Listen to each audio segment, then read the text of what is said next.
पूज्य गुरुदेव का हर एक शब्द मंत्र है और एक मंत्र मुखमाटी के माध्यम से उन्होंने हम सबके जीवन को दिया। आयास से डरना नहीं, आलस्य करना नहीं। आयास मतलब प्रयास, अभ्यास, इनसे कभी भी डरना नहीं है, अपितु इनमें हमेशा लगे रहना है। जितना जितना हम अभ्यास और प्रयास करेंगे उतना उतना हम विषय को ग्रहण कर पाएंगे। करत करत अभ्यास के जड़मति होत सुजान, रसरी आवत जात है सिल पर पड़त निशान।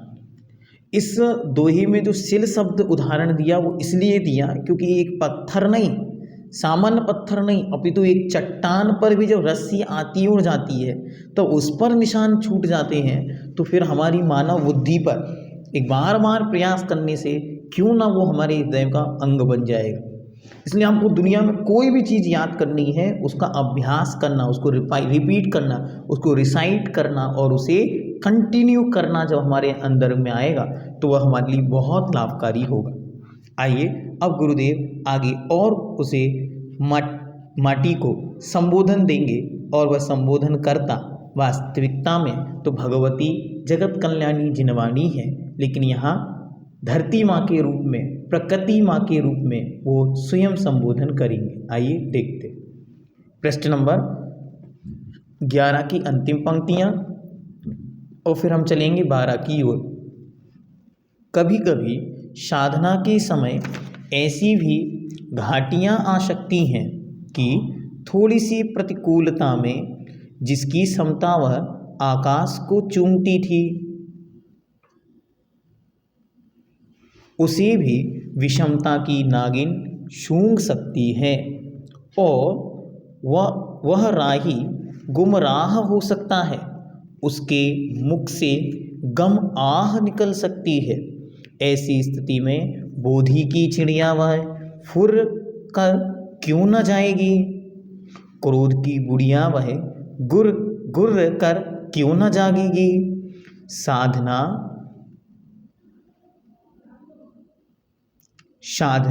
स्खलित जीवन में अनर्थ के सिवा और क्या घटेगा।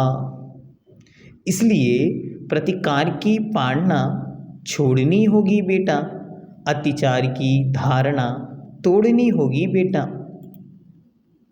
अन्यथा कालांतर में निश्चित ये दोनों आस्था की आराधना में विराधना ही सिद्ध होगी। एक एक शब्द मंत्र के रूप में जीवन को श्रृंगारित करने के लिए दिया जा रहा है। कहते हैं कभी कभी साधना के समय ऐसी भी घाटियाँ आ सकती हैं। अरे साधना का पहाड़ चढ़ना कोई सहज या सरल बात नहीं है, अपितु वह तो एक बहुत महत्वपूर्ण पुरुषार्थ है। उस पुरुषार्थ में जो लग गया है वह जीव बहुत पुरुषार्थी होगा, पूर्व का कोई महान पुण्यात्मा होगा और उसकी भवितव्यता तीव्र और उज्ज्वल होगी, तभी वह इस पथ पर आया। जीवन में यदि हम संघर्ष के स्थान पर देखें तो भी वह जीव महान पराक्रमी है, दृढ़ता से जो उस मार्ग पर आया।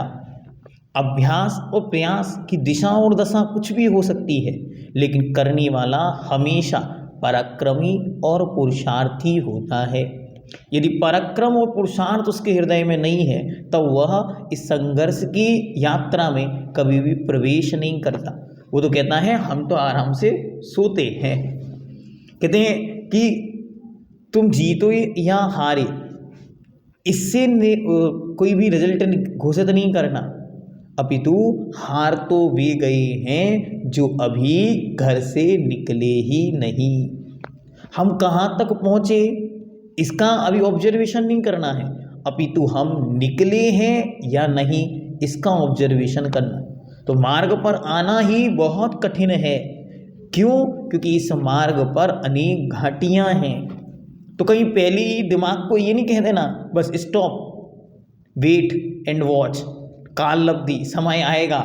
नहीं, समय आएगा नहीं, समय लाया जाता है। आजकल एक बहुत अच्छा कोटेशन चलता है, अपना टाइम आएगा। तो बैठे रहते हैं और टाइम आएगा, टाइम कहता तुम बैठे रहो तो हम भी बैठ रहे, तुम बैठोगे तो हम सो जाएंगे, इसलिए वह समय कभी नहीं आएगा। उस समय को लाना होगा। कैसे लाना होगा? पुरुषार्थ पूर्वक। कैसा पुरुषार्थ होगा?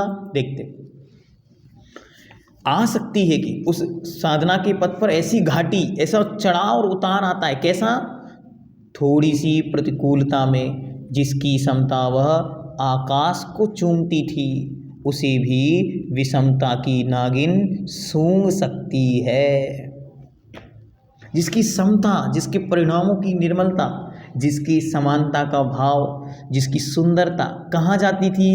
जिसकी सुंदरता आकाश को छूती थी। जो कैसा था? जो ऐसा था, अर्घावतारण असी प्रहारन में सदा समता धरन।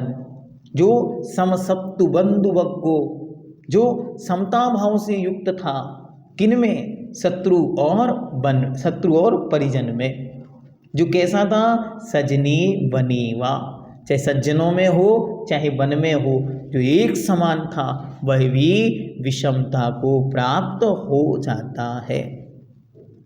इन पंक्तियों से आचार्य जी हमको मोटिवेट कर रहे हैं, घबराना नहीं। रास्ता जब आएगा तो वहाँ बहुत सारी चीज़ें आएंगी। जब हम चलेंगे तब सीखेंगे। ये नहीं सोचना है चलने के पहले ही कि हम क्या होगा आगे, बल्कि जब हम चलेंगे तब समझ में आएगा कि आगे क्या होगा। कोई पहले से ही एक ऑब्जर्वेशन दिमाग में बिठा के ना ले कि हमें तो चलना ही नहीं क्योंकि पता है कठिनाइयाँ आनी है। नहीं, आप चलना तो प्रारंभ करो, रास्ते में क्या होगा उसके बारे में हम आपको पहले ही बतला देते हैं। तो कह रहे हैं जिसकी समता आसमान को छूती थी वो भी धड़ाम से नीचे गिर जाता है और विषमता की नागिन उसे सूंघ सकती, और वह राही गुमराह हो सकता है, पथ भटक सकता है। थोड़ी सी प्रतिकूलता में आने पर मार्ग से च्युत हो जाता है। कर्मों का वेग, कर्मों का उदय, चारित्र मुनि की स्थितियां ऐसी ऐसी जीवन में प्रकट हो जाती हैं कि अच्छे अच्छे सूरवीर क्षण भर में मार्ग से पतित हो जाते हैं। अच्छे अच्छे योगी साधक वे अपने मार्ग को छोड़ देते हैं। कितने? एक चारित्र मुनि के उदय के वसात। इसलिए कर्म के उदय में घबराना नहीं, विपरीतता आई है, डटकर उसका सामना करना है। और गम आह निकल सकती है ऐसी स्थिति में, और उसके मुख से गम की, दुख की आह, कराह निकल सकती है ऐसी स्थिति में। फिर क्या होगा? बोधि की चिड़िया वह फुर्र कर क्यों न जाएगी। अरे जब रत्नात्रय की बोधि अर्थात सम्यक ज्ञान की जो चिड़िया बुद्धि थी क्षण भर में उड़ जाती है, और क्रोध की बुढ़िया वह गुर्र कर क्यों ना जागेगी। और जो बुढ़ा, जो क्रोध गुस्से की बुढ़िया, बुढ़िया क्यों कहा? क्योंकि बहुत पुरानी है, आज की थोड़ी ना है, इसलिए उसको बुढ़िया शब्द से संबोधन किया।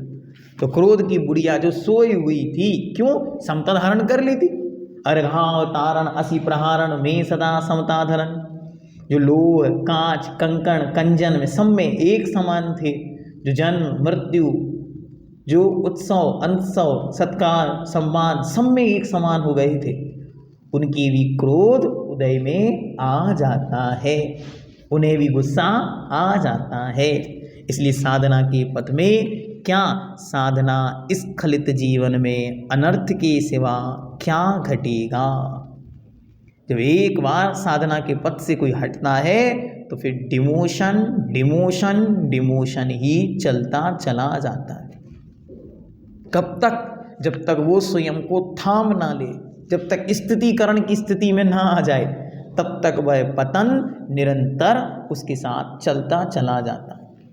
कहते हैं इसीलिए क्या करना?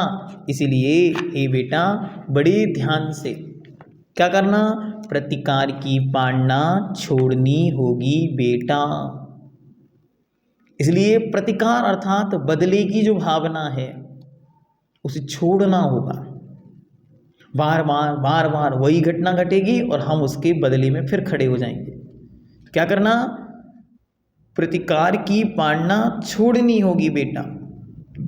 और कहते हैं अतिचार की धारणा तोड़नी होगी बेटा। जो ग्रहण किए गए संकल्प हैं, व्रत हैं, उनमें जो अतिचार लगते हैं, उन अतिचारों की धारणा को तोड़ना होगा बेटा, और मन को सदोष बनाना, सदोषता से रहित करना होगा। अन्यथा कालांतर में निश्चित ये दोनों क्या, प्रतिकार, बदले की भावना और अतिचार अर्थात सदोष वृत्ति, ये क्या करेंगी, आस्था की आराधना में विराधना ही सिद्ध होगी, और ये हमें हमारे मार्ग से विचलित कर देगी, ये हमारे मार्ग से दूर ले जाएंगे। इसलिए दोनों को, एक तो बदला लेना और दूसरा सदोषपना, सदोषपने से अपने आप को दूर रखना है। जितने जितने दोष हैं, अतिचार हैं, इनको जितना जितना हो सके दूर करना है, क्योंकि ये लगे रहेंगे तो हम अपने मार्ग पर नहीं बढ़ पाएंगे। छोटी सी स्थितियां भी बने तो तुरंत रिप्लाई नहीं देना है। अच्छी बात समझना, दो बातें बता, एक प्रतिकार और एक अतिचार।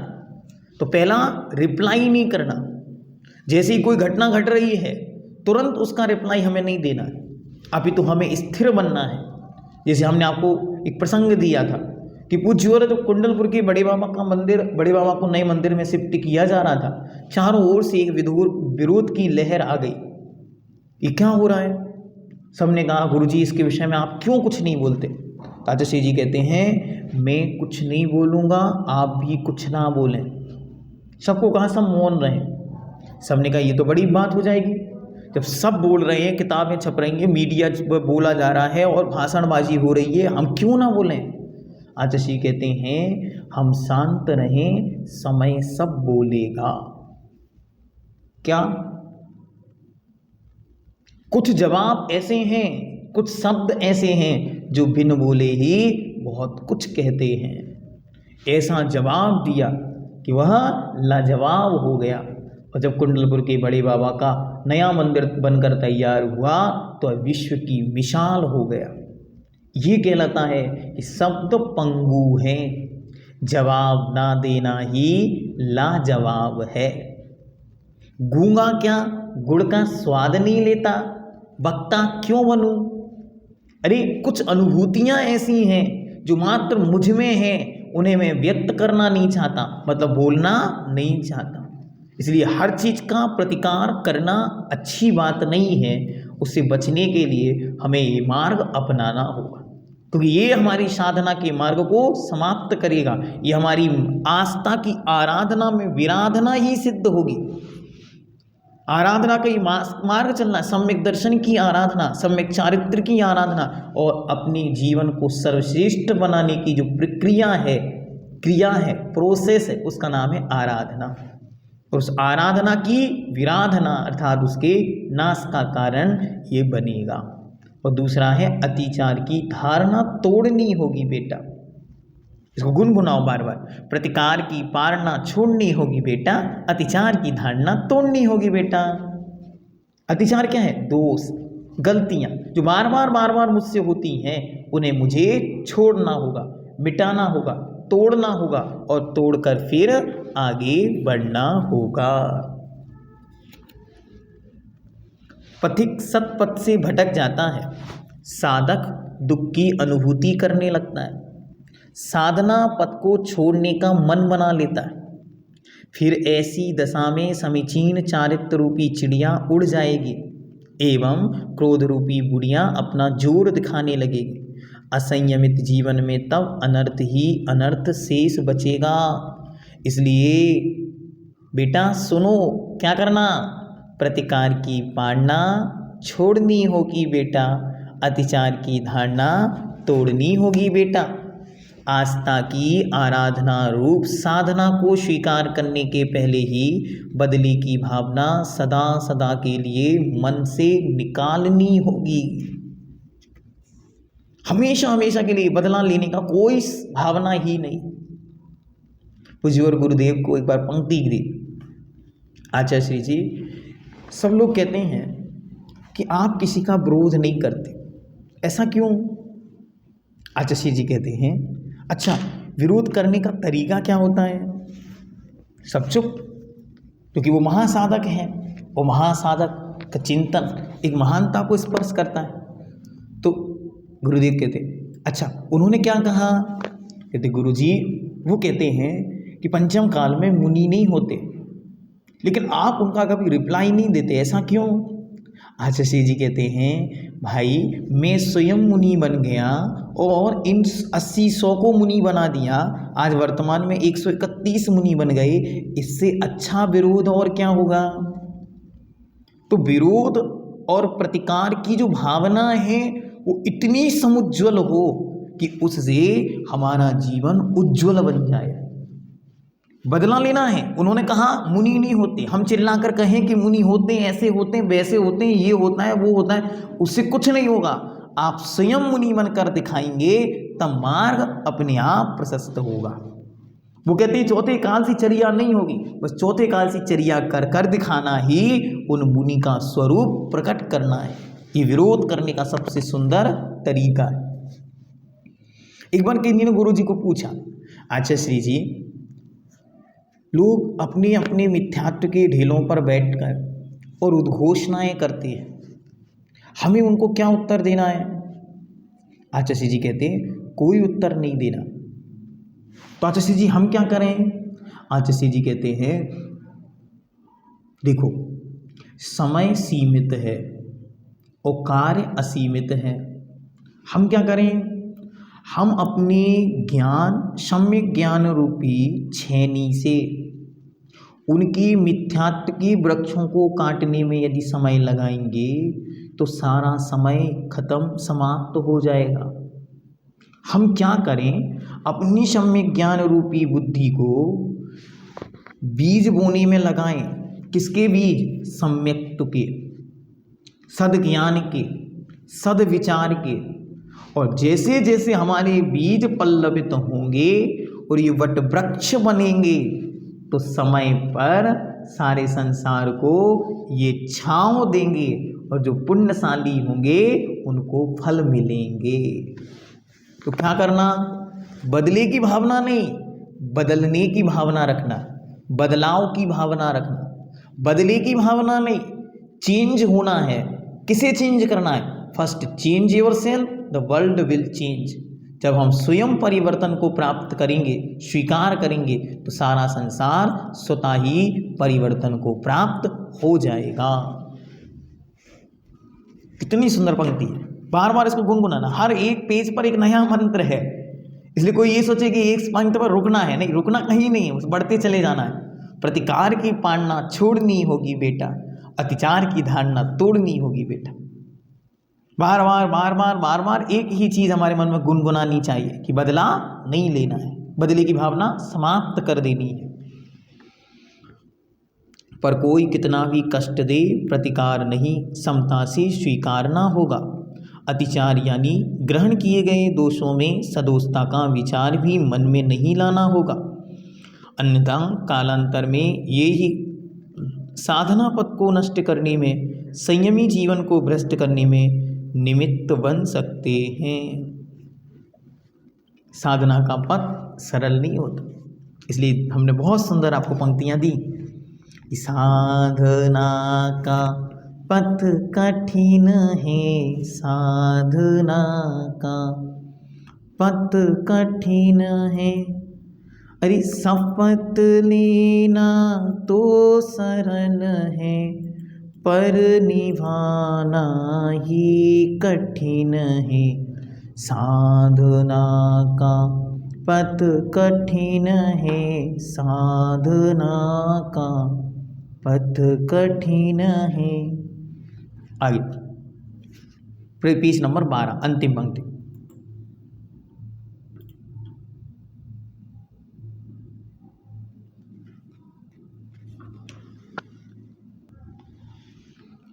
एक बात और कहनी है कि सही कार्य को संपन्न करते समय अनुकूलता की प्रतीक्षा करना सही पुरुषार्थ नहीं है, कारण कि यह सब कुछ अभी राग की भूमिका में ही घट रहा है और इससे गति में शिथिलता आती है। इसी भांति प्रतिकूलता का प्रतिकार करना भी प्रकारांतर से द्वेष को आहूत करना है और इससे मति में कलिलता आती है। कभी कभी गति या प्रगति के अभाव में आशा के पद ठंडे पड़ते हैं, धृति, साहस, उत्साह भी आह भरते हैं, मन खिन्न होता है, किंतु यह सब आस्थावान पुरुष को अभिशाप नहीं वरन वरदान ही सिद्ध होते हैं, जो यमी दमी हरदम उद्यमी हैं।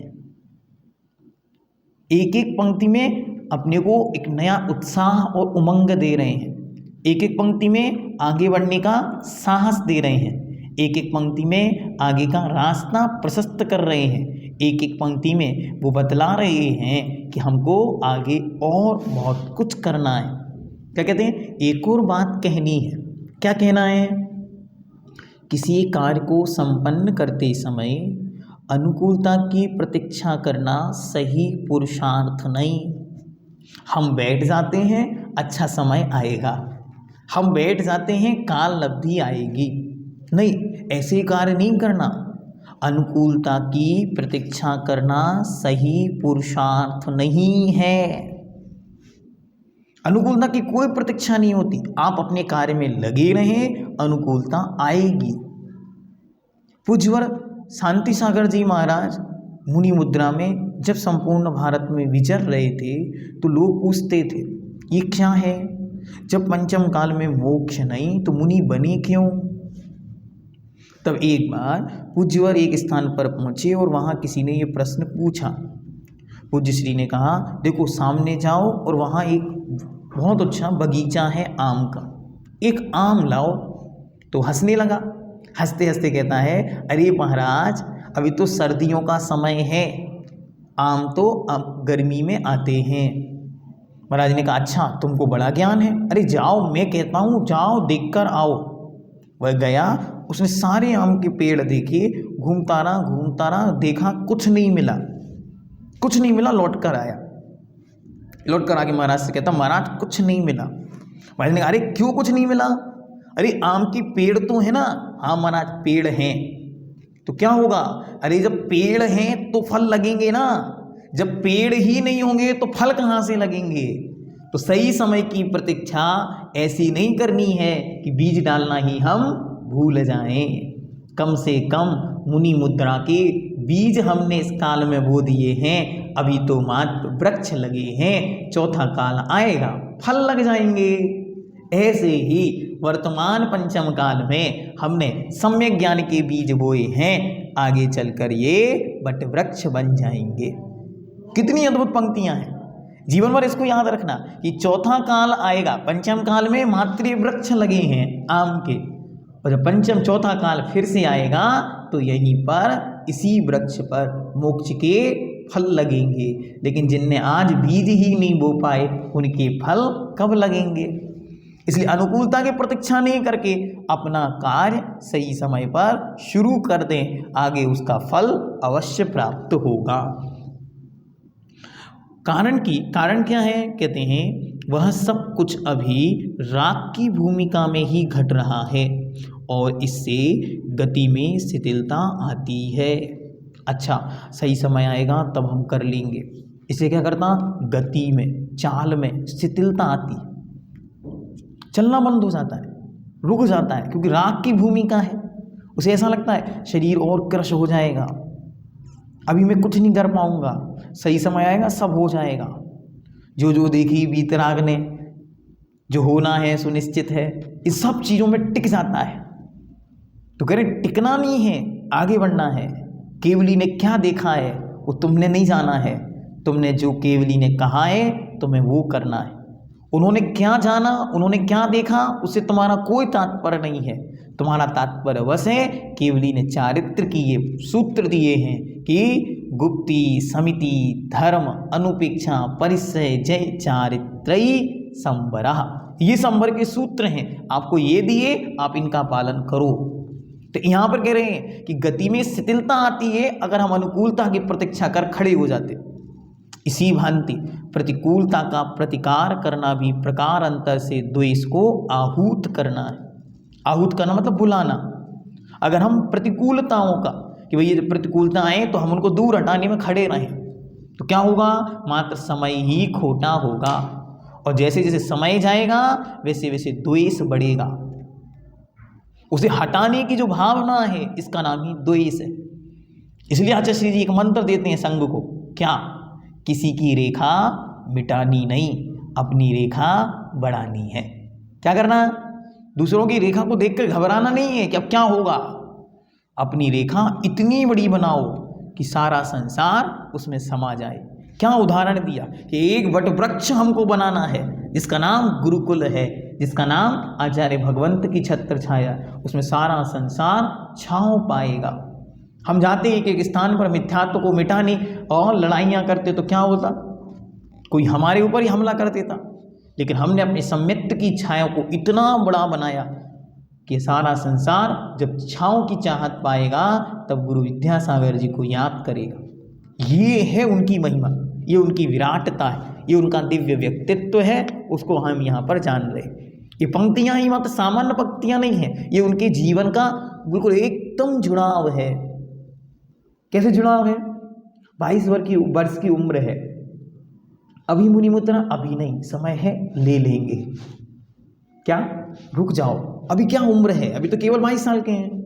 लेकिन रुक जाते तो दादा गुरु विदा हो जाते, जब वे विदा हो जाते तो फिर किससे लेते। इसलिए समय की प्रतीक्षा नहीं करना, अभी तो उसे धारण करना और आगे बढ़ते चले जाना। मार्ग में प्रतिकूलता आएंगी आएंगी, सहजता है, स्वभाव है ये मार्ग का। जो उद्यमी है रास्ते पर आएगा, उसे संघर्ष करना पड़ेगा। परीक्षाएं अच्छे लोगों की होंगी ही होंगी, क्योंकि कसौटी पर सोने को कसा जाता है, लोहे को नहीं। क्योंकि तरासा हीरे को जाता है तो पत्थर हीरे पे पड़ेंगे, हथौड़े हीरे पे पड़ेंगे, अन्न पर नहीं। इसलिए वो साधना के पथ पर डटे रहना ये उनका संकल्प है। इसलिए हमें हमारे जीवन के हर एक लक्ष्य में यूँ दृढ़ बन जाना है जैसे भी महान तपस्वी, महान साधक अपनी साधना के पथ पर अडिग बन जाते हैं। और प्रतिकूलता का प्रतिकार भी प्रकारांतर से द्वेष को आहूत करना है। इससे मति में कलिलता मतलब गंदगी, कीचड़, कलंक आता है। कभी कभी गति या प्रगति के अभाव में क्या होता है, कहते हैं कभी कभी गति मतलब चलना तेज और प्रगति मतलब उन्नति के अभाव में आशा के पट ठंडे पड़ जाते हैं। अरे अब क्या करूं, कुछ दिख ही नहीं रहा। अरे मार्ग में बहुत आनंद था, ऐसा सुना था, कोई आनंद ही नहीं है। लोग सुना था इस मार्ग में लोग बहुत पूजते हैं, कोई पूजने वाला ही नहीं है। सुना था इतनी वर्ष मेहनत कर लोगे अपने आप जीवन में उन्नति पाओगे, लेकिन उन्नति कहीं दिखती नहीं है। तो कहीं डर मत जाना। क्यों, धृति मतलब धैर्य, आशा, साहस, उत्साह भी आह भरते हैं, थकने लगते हैं। धैर्य जो था टूट जाता है, कहते हैं ना धैर्य का बांध अब टूट रहा है, साहस खत्म हो रहा है, उत्साह भी समाप्त हो रहा है, मन खिन्न होता है। किंतु यह सब आस्थावान पुरुष को अभिशाप नहीं है, वरन वरदान ही सिद्ध होते हैं। क्यों, वो क्या करता है, जो यमी अर्थात अपने आप पर संयमित है, जो दृढ़ संकल्पित है, दमी अर्थात दमन करने वाला है, किनका, कषायों का, इंद्रियों के विकारों का, और हरदम उद्यमी है, पुरुषार्थशील है, वो मुड़कर नहीं देखता, वो आगे बढ़ता चला जाता। एक एक शब्द आपको बहुत सुंदर तरीके से और सुनो, अब आगे और सुनाते। क्या सुनाते, मीठे दही से नहीं, खट्टे से भी समुचित मंथन हो, नवनीत का लाभ अवश्य होगा। और सुनो क्या कहते, मीठे दही से ही नहीं, खट्टे से भी समुचित मंथन हो, नवनीत का लाभ अवश्य होगा। लिख लो अब इसे अपने पास। कैसे, परिस्थितियां मीठी हैं या खट्टी हैं, बस मंथन होगा तो नवनीत मिलेगा। दिन अच्छे हैं या बुरे हैं, हम अच्छा करेंगे, अच्छा अवश्य होगा। ये संघर्ष की कथा है। ये कथा जीवन को बहुत ऊंचाइयों पर लेकर जाती है। क्या कहते हैं, देखो, इससे यही फलित हुआ कि संघर्षमय जीवन का उपसंहार वह नियम से हर समय होता है। धन्य। एक कोटेशन है उनका सबसे महत्वपूर्ण कि संघर्षमय जीवन का उपसंहार वह नियम से हर समय होता है। जब जब संघर्ष होगा तब तब विजय निश्चित है। जब आचार्य जी के जीवन को देखते हैं तो संघर्ष तगड़ा है, तभी तो सफलता इतनी ऊंची है। कभी कभी उन दिनों को भी हम याद करना चाहिए जब एक साधक के रूप में अपने गुरु महाराज के वियोग के बाद उत्तर प्रदेश की धरती की ओर बढ़े। तब कहते हैं कि फिरोजाबाद में 76 में जब ये पहुंचे तो फिरोजाबाद में कोई उन्हें पहचानने वाला भी नहीं था। एक व्यक्तित्व को, एक व्यक्ति को व्यक्तित्व बनते, एक शून्य को शिखर बनते, एक पत्थर को भगवान बनते, एक पाषाण को परमात्मा बनते और एक सामान्य से व्यक्ति को भगवान बनते हम सबको देखना है। तो आचार्य भगवान विद्यासागर जी महाराज के इस पवित्र जीवन को देखना, वो एक विराट व्यक्तित्व जिनकी हम आज आराधना भगवान के रूप में कर रहे हैं। 1976 में जब वे फिरोजाबाद पहुंचे तो वहां उनको पहचानने वाला कोई नहीं था। कहते हैं कि जब ये वहां पहुंचे तो एक मंदिर में भी पहुंचे और वहां पर उन्होंने कहा वहां के मैनेजर से कि मैं यहाँ पर चातुर्मास के निमित्त आया हूँ और मैं अब यहीं 4 महीने रहूँगा। वो कहता है नहीं नहीं महाराज, हमारे यहाँ आपको रुकने का स्थान नहीं है। हाँ, आपका नाम क्या है? मेरा नाम आचार्य विद्यासागर है। ध्यान से सुनो, आपको मैं वो दिन सुनाता हूँ। ये मैं अपनी भाषाएं हैं, मात्र शब्द मेरे हो सकते हैं, लेकिन ये हकीकत है और ये कहानी है एक सच्ची कहानी है जिसके लेखक हैं आदरणीय प्राचार्य नरेंद्र प्रकाश जी फिरोजाबाद, जिन्होंने वो दृश्य अपने जीवन में साक्षात देखे थे। उनकी एक किताब है आचार्य विद्यासागर और फिरोजाबाद चातुर्मास, ऐसे करके एक किताब है, पतली सी किताब है, लगभग 100 पेजों की।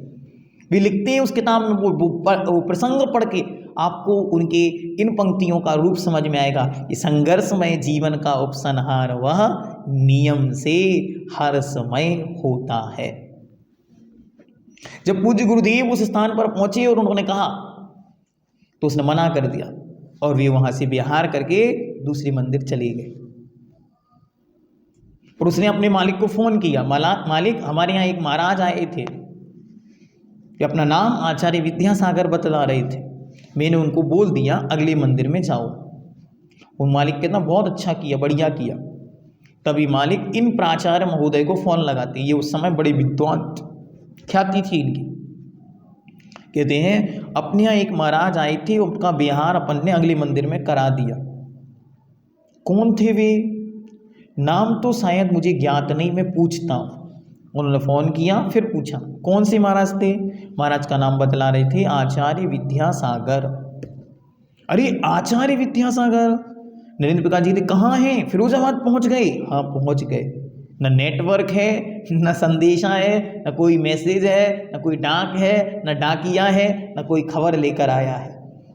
और महाकवि पहुँच गए जो सारे संसार पर जब वो एक कदम अपना आगे बढ़ाएंगे तो सारे संसार में तार फैल जाएंगे कि वे किस दिशा में जा रहे हैं।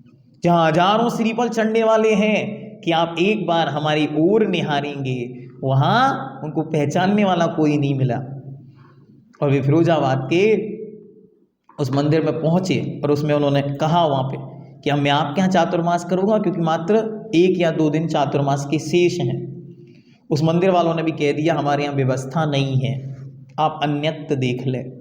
तो वे महाराज अपना पिछियों का मंडल लेकर उस मंदिर के बाहर सीढ़ियों पर बैठे हैं और यहाँ से प्राचार्य जी, जो नरेंद्र प्रकाश जी हैं और वे सेठ जी और मैनेजर सब मिलकर बैंड बाजे लेकर वहाँ पहुँच गए और कहते हैं महाराज हमसे गलती हुई, हमें क्षमा करो और आप हमारे यहाँ चातुर्मास करो। पंडित जी साहब लिखते हैं कि वो चातुर्मास ऐतिहासिक और अद्भुत इसलिए था क्योंकि उस चातुर्मास में आचार्य विद्यासागर जी महाराज को रुकने के लिए एक कमरा भी नहीं था। एक मंदिर था, उस मंदिर का एक दैलान था, जैसे परिक्रमा मार्ग कहते हैं। पुराने मंदिर आपने देखे होंगे तो गर्भालय होता है, गर्भालय का परिक्रमा मार्ग होता है। उस परिक्रमा मार्ग में ही एक तरफ भी रात्रि विश्राम करते थे, एक दूसरी तरफ सुबह प्रवचन होते थे और एक तरफ भी दिन भर व्यतीत करते थे। ये संघर्ष की गाथा है, इसलिए वे लिखते हैं कि संघर्षमय जीवन का उपसंहार वह नियम रूप से हर समय होता है। अब एक संस्मरण और सुनाते, क्योंकि हर समय जीवन का जो उपसंहार है वो हमारी आंखों के सामने है। वो हमने स्वयं अपनी आंखों के सामने संघर्ष नहीं देखा, लेकिन उपसंहार हमें देखने का लाभ मिल रहा है। इसलिए हम पुण्यशाली हैं, हम सौभाग्यशाली हैं कि हमें वह देखने का सौभाग्य मिल रहा है। तो पूज्य गुरुदेव जब वहाँ से विहार करके फिरोजाबाद से लौटे, मध्य प्रदेश की ओर आ रहे थे, तब ग्वालियर में उनका प्रवेश हुआ। और जब वे ग्वालियर पहुँचे तो ग्वालियर में भी एक ऐतिहासिक घटना घटी। उस ग्वालियर में कोई भी उन्हें लेने नहीं गया, कोई जानता ही नहीं था कि ये कौन है। और वे गोपाचल पहुँचे। गोपाचल जब वे पहुँचे तो गोपाचल पर लगभग 11 बजे के लगभग वो पहुँच गए। वंदना की और वंदना करके आके बैठ गए। उनके साथ 2 ब्रह्मचारी थे, एक ब्रह्मचारी अनंतनाथ, एक ब्रह्मचारी शांतिनाथ, जो वर्तमान में पूज्यवर निर्यापक श्रमण मुनिश्रेष्ठ मुनिज्येष्ठ श्री समय सागर जी और मुनिज्येष्ठ श्री योग सागर जी, ये 2 मुनिराज हैं। ये दोनों ही उस समय ब्रह्मचारी अवस्था में थे। दोनों आए, उन्होंने देखा महाराज पहुंच गए हैं, अपन को व्यवस्था बनानी। गए, मैनेजर से कहा भैया चौकी की कोई व्यवस्था है? कहता अरे ऐसे कौन महाराज आ गए जो बिना चौकी के आ गए? बिना चौकी के कोई महाराज नहीं होते, कोई ना कोई व्यवस्था उनके साथ होगी। बोले नहीं नहीं, मैं उन्हीं के साथ का हूँ, हमारे पास कोई व्यवस्था नहीं है, ना कोई गाड़ी है, ना घोड़ा है, ना हमारे पास कोई सामग्री है। उसने कहा देखो हमारे यहाँ भी कोई व्यवस्था नहीं, हमारे पास तो अपने स्वयं के उपयोग के लिए एक स्टोव है और ये कुछ बर्तन है, यदि तुम्हें कुछ चाहिए हो तो ले लेना। अब क्या करें? दोनों भाई एक दूसरे को देखने लगे। दोनों ने मन में विचार किया अब क्या करना है। उन्होंने जेब में हाथ डाला, कुछ पैसे थे, पैसे निकाले। एक ने कहा जो समय सागर जी हैं वर्तमान में, उन्होंने कहा आप जाओ और बाज़ार से कुछ चावल और कुछ दाल लाना, मैं जब तक कुछ व्यवस्था करता हूँ। ठीक, यहाँ बर्तन इकट्ठे किए, सामग्री इकट्ठी की और वहाँ से वो दाल चावल लेने चले गए। इन्होंने एक बड़ी गुंड में पानी गर्म किया और पानी गर्म करके रख दिया। दाल चावल आए, खिचड़ी पकाई, तब तक महाराज ने वहाँ सामायिक की। इन्होंने खिचड़ी और पानी दोनों तैयार करके रख लिए और महाराज को शुद्धि का जल देने चले गए। महाराज सामायिक के बाद उठे और उन्होंने आहार किया।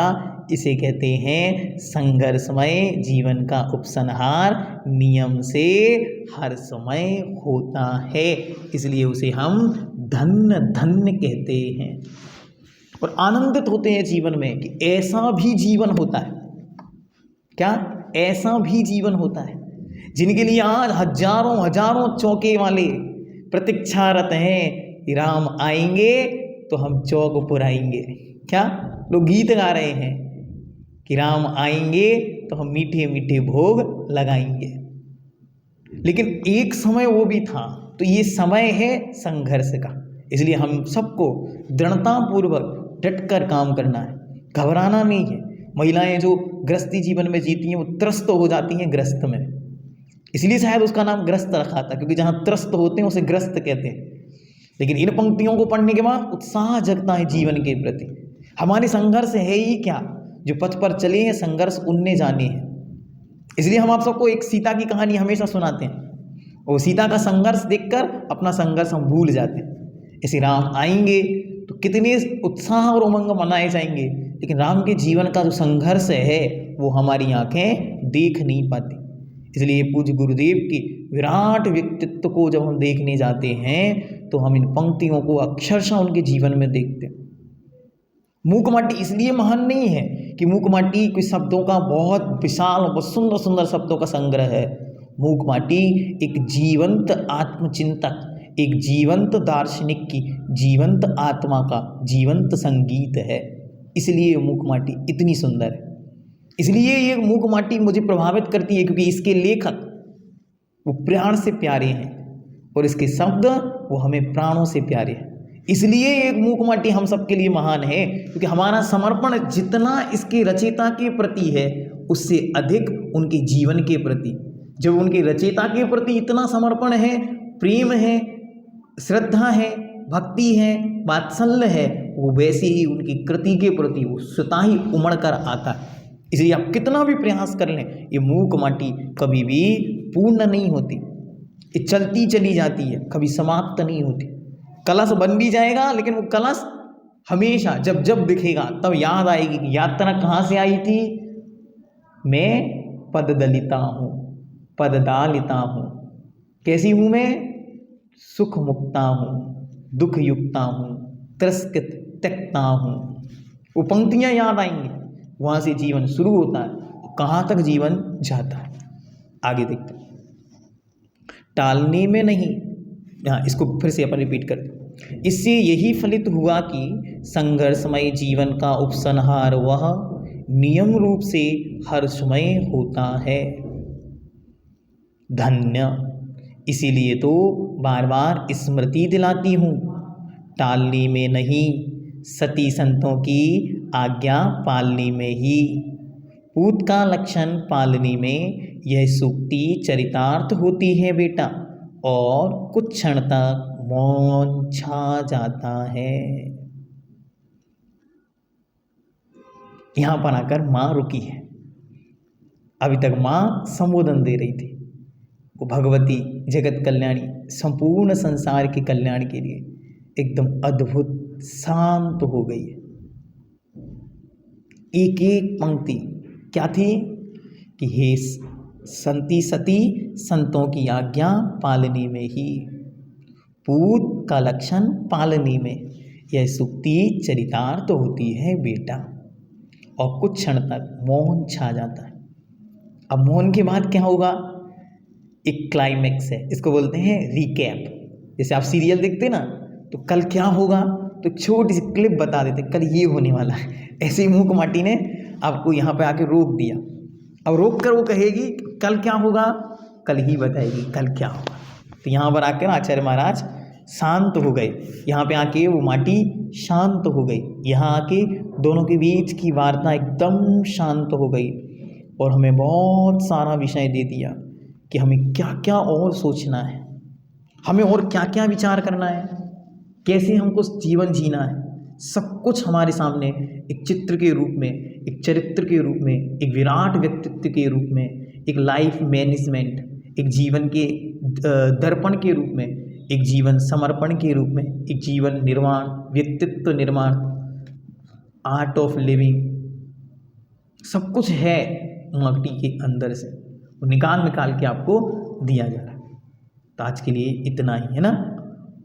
मूकमाटी बोलती आध्यात्म अमृत, घोलती सुन चेतना तू महान,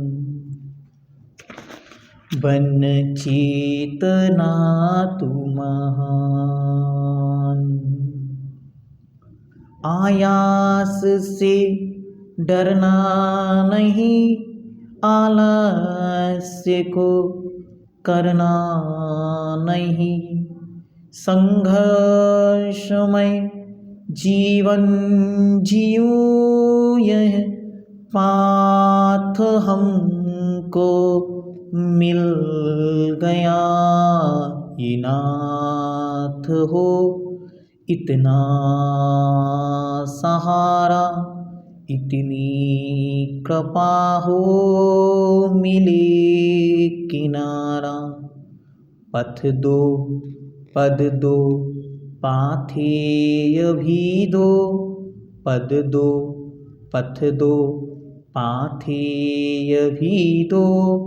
हो जीवन हर्षमय हमारा हो संघर्ष हर्षमय हमारा भूख माटी बोलती आध्यात्म अमृत घोलती सुन चेतना तु महान बन चेतना तु महान बन चेतना तु महान।